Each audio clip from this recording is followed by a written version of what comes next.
जी traders, तो lesson number 4 है और running snake method advance lesson number 4 पे हैं। आज हम पैटर्न पे बात करेंगे। इनगल्फिंग पैटर्न जो बनता है हमारी स्ट्रेटजी के अंदर, तो उसकी क्या अहमियत होती है और वो किस जगह पे बने तो हमें बहुत ज़्यादा फ़ायदा होता है, उस पे हमने ज़्यादा प्रॉफिट लेना है, ना कि हमने एक आध कैंडल लेके उसको छोड़ देना है। यहाँ पे 200 की मूविंग एवरेज है। मार्केट ऊपर ही चल रही थी, एक दफ़ा नीचे आई, नीचे आके ऊपर की तरफ मूव किया तो यहाँ पे रेड कैंडल के बाद एग्जैक्ट एक ग्रीन कैंडल बनी। अब ये किस सिचुएशन में बनी यार, देखो जो चीज़ समझने वाली है उसको आज आपने बड़ा डीपली समझना है। देखो ये कहाँ पे बनी है, इसको हम देखते हैं। ये 21 और 10 के दरमियान भी इसकी बॉडी है, 10 को भी क्रॉस कर रही है और 5 को भी इसने क्रॉस करके थोड़ा सा ऊपर रुकी। बड़ी यूनिक नॉलेज होता है स्टॉक मार्केट का। तो यहाँ पे जब रुकी और सिचुएशन क्या है, ये 40 डिग्री के करीब पैटर्न बना है जो आपकी नैरो स्टेट है। जब भी कोई पैटर्न, पहले मिलीनियर कैंडल्स पे हमने बात की थी लेसन 2 और 3 में, तो ये पैटर्न है, ये पैटर्न जो है इनगल्फिंग हुई है, इनगल्फ हुई है मार्केट, कैंडल्स यहाँ पे आके रुकी है, एक पैटर्न बना है बड़ा कमाल का, अमेजिंग, यानी बिल्कुल परफेक्ट। अगर ये लंबा हो जाता, थोड़ा और ऊपर चली जाती मार्केट रेड से, तो फिर इसको वापस आना पड़ता। अब जैसे यहाँ पे क्लोज हुई है, ये इसने बगैर टेल बनाए मार्केट निकल के ऊपर चली गई है। तो ये कंफर्म किस्म का पैटर्न बना जो इस सिचुएशन में यहाँ पे बना। अब यहाँ पे आप देखें इसका स्टॉप लॉस कितना छोटा है, 1 पैसा इसके नीचे स्टॉप लॉस रखेंगे और इसके टीपी को आप अंदाज़ा लगाएं कि कहाँ तक मार्केट गई है। बस स्टॉप लॉस चेंज करते जाना है आपने, समझ आ रही? स्टॉप लॉस चेंज करते जाएं। यहाँ पे स्टॉप लॉस था, फिर यहाँ पे, फिर जाने दें, यहाँ पे लगाएं, यहाँ पे लगाएं, जब गिरे तो तब। ये उस पैटर्न की है जो नैरो स्टेट बनने के बाद बनता है, जो नैरो स्टेट क्लियर होने के बाद बनेगा, उसको, उस पे हम इतनी लंबी ट्रेड ले सकते हैं। छोटी ट्रेड कैसे लेनी है वो आगे चल के मैं अपने भाइयों को बताऊंगा, ट्रेडर्स को बताऊंगा। अब फ्यूचर के मिलीनियर्स हो, बस अगर मैनेजमेंट का ख्याल रखा तो मैनेजमेंट पे भी एक वीडियो मैं बना दूंगा। अच्छा, तो यहाँ पे बना बिग मूव कहाँ, यानी आपका स्टॉप लॉस कितना छोटा है, ये स्टॉप लॉस है, यहाँ से आपने ट्रेड ली और आपका प्रॉफिट यहाँ से यहाँ तक। जो ट्रेड नैरो स्टेट के करीब से लेंगे उसका जस्ट स्टॉप लॉस चेंज करते जाएंगे, ठीक है ना। यहाँ से उठाया, यहाँ पे फिर एक रेड कैंडल बनी, मार्केट ऊपर गई, यहाँ पे लगा दो नीचे, फिर नीचे आई, फिर यहाँ पे लगा दो, फिर यहाँ पे लगा दो, ठीक है, लगाते जाओ। फिर जब गिरेगी, अगर आपका स्टॉप लॉस उसने हिट किया तो फिर क्या होगा कि आप मोस्टली स्टॉप लॉस से 7-8 गुना ज़्यादा प्रॉफिट में आप हो चुके होंगे, ठीक है ना। तो ये जो पैटर्न है ये बहुत कमाल का पैटर्न है जो नैरो स्टेट के करीब बनेगा, इनगल्फ करेगी मार्केट। तो यही एडवांस है, ठीक है ना, कि यहाँ पे जब बनता है, अब कुछ सिचुएशंस ऐसी होंगी जहाँ पे ये बनेगा और मैं कहूँगा यहाँ पे ट्रेड ही नहीं लेनी, उसको फेक पैटर्न बोलेंगे हम, फेक इनगल्फ बोलेंगे, फेक मेथड बोलेंगे, वो आगे जाके मैं आपको एक्सप्लेन कर दूंगा। तो इस पैटर्न को देखें, जब भी ये बनेगा कहाँ पे, नैरो स्टेट के मेरे भाइयों करीब, और आपकी ये मूविंग एवरेज सीधी होगी, तो आप समझ जाएं कि अब बिग मूव होने वाली है बाय की तरफ, ठीक है।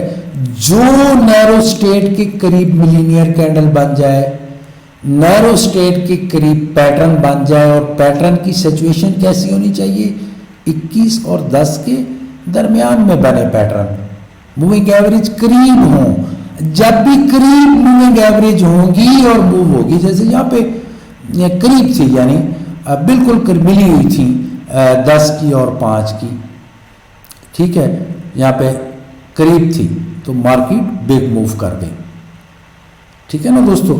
तो इन चीज़ों को बड़ा हमने डीपली देखना है।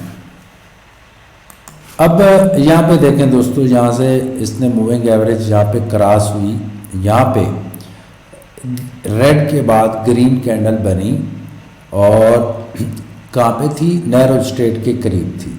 चलो अब यहाँ से अगर सपोज ट्रेड ना लेते, आप ट्रेड यहाँ पे आके ले लेते, रेड के बाद ग्रीन कैंडल बनी है,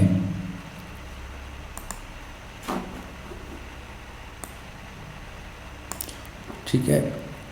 तो यहाँ पे आपका एसएल है, स्टॉप लॉस 1 पैसा नीचे लगाना है और यहाँ पे आपका प्रॉफिट है। तो फिर स्टॉप लॉस चेंज करते जाएं आप अपना, ठीक है ना। यानी फिर हमने क्या करना होता है, जस्ट स्टॉप लॉस चेंज करना होता है जो करीब पे बनते हैं। हम क्या करते हैं कि जैसे ही ट्रेड प्रॉफिट में आती है हम निकल जाते हैं।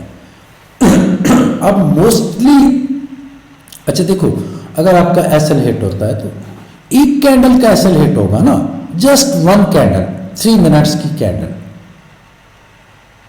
और प्रॉफिट मिलेगा तो बिग, ठीक है। अब इसके हम चेक करते हैं कि इसमें हमारा स्टॉप लॉस कितना था और ये प्रॉफिट हमें, अगर हमारी ट्रेड नैरो स्ट्रेट के करीब में बनती है, कोई पैटर्न बनता है तो कितना एसएल और कितना प्रॉफिट हुआ, तो इसको हम ऐसे देखते हैं। ये हुआ एसएल,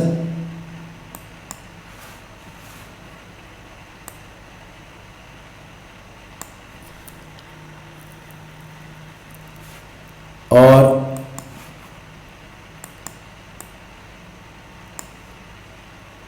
यहाँ से अगर आपने ट्रेड ली थी इस जगह से, तो 17-12 17-13 1 पॉइंट का, अगर आपने यहाँ से एसएल लगाया, आपका $100 का अकाउंट था, तो अगर एसएल हिट होता है तो $1 जाएगा, ठीक है। अब यहाँ से जहाँ तक मार्केट गई है,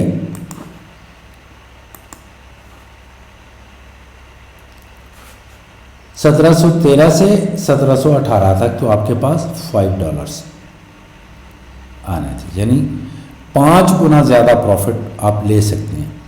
स्टॉप लॉस को चेंज करते जाएं।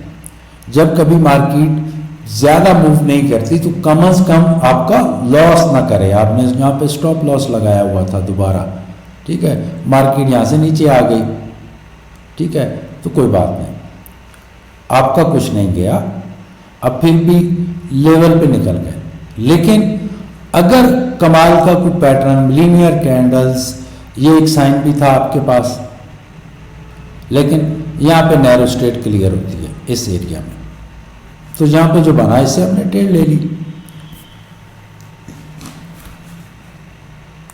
अब ट्रेडर्स यहाँ पे देखें, यहाँ पे एक रेड कैंडल बनी, ठीक है, छोटी सी, हालांकि इसकी टेल भी थी ऊपर से नीचे की तरफ, लेकिन इसको आपने नहीं देखना बाय के ट्रेंड में। और यहाँ से ग्रीन कैंडल ऊपर की तरफ इसको क्लोज कर दिया, तो आप खुद सोचें, मूविंग एवरेज आपकी सीधी है, बिल्कुल सीधी चल रही थी, यहाँ से सीधी हो चुकी थी, दोबारा ट्रेंड बाय का शुरू हो चुका था, तो इसका जो स्टॉप लॉस है वो ये है, यहाँ से आपने ट्रेड ली। अब आप अंदाज़ा लगाएं कि इसने ये आपके ट्रेड साइज कहाँ तक मार्केट जाती है, यहाँ से यहाँ तक, इतना छोटा स्टॉप लॉस है आपका। अब आप कहेंगे कि नैरो स्ट्रेट तो सर बहुत पीछे थी, यहाँ पे थी हमारी, तो फिर इसमें हम बड़ा रिस्क क्यों लें? इसके पीछे लॉजिक क्या है? तो इसके पीछे लॉजिक ये है, पैटर्न के बनने की सिचुएशन को हमने देखना होता है। पैटर्न कहाँ पे बना है? 21 और 10 के दरमियान, 5 और 10 की मूविंग एवरेज बिल्कुल करीब है, यहाँ पे आके पैटर्न बन। जब भी मूविंग एवरेजेस कहीं पे गैदरिंग करेंगी, ठीक है, यहाँ पे अब जिग-जैग में थी मार्केट, लेकिन टेल वाली एक कैंडल बनी, दूसरी बनी, तीसरी बनी, ये भी 4 का बाय का सिग्नल दे रही थी, इसका भी टेल बनी, तो मार्केट की डायरेक्शन ही इसने चेंज कर दी। बाय के ट्रेंड में टेल्स जो होती हैं वो अहम किरदार अदा करती हैं, और फिर यहाँ पे मूविंग एवरेज सारी क्लोज थी टोटली, यहाँ पे करीब में इकट्ठी हो गई थी, और फिर यहाँ से बड़ी मूवमेंट हुई, वहाँ तक मार्केट चली गई, यहाँ से जहाँ देखिए। आपने एहतियात की बुनियाद पर कि हमारी अभी जो है वो क्लियर नहीं है, मूविंग एवरेज 21 सीधी नहीं हो रही, तो सीधी यहाँ पे आके हो गई, यहाँ पे आपका एक पैटर्न बन गया यहाँ पे, और आपके पास एक बिग मूव यहाँ तक, बस एसएल चेंज करते जाए, ठीक है। यहाँ पे आप देखें कि रेड के बाद एक ग्रीन कैंडल बनी यहाँ पे करीब में, नेक्स्ट कैंडल थोड़ी नीचे आई, और फिर मार्केट बिग मूव देगी। जो बेस्ट तरीन ट्रेड बनेगी आपकी वो नैरो स्टेट से बनेगी। तो आगे जाके इसको मैं इंशाल्लाह डीपली समझाने की भरपूर और कोशिश करूँगा, ताकि इस कोर्स के बाद आपको कोई और कोर्स करने की ज़रूरत ना बने। तो टाइम देने का शुक्रिया, थैंक यू, अल्लाह हाफिज़।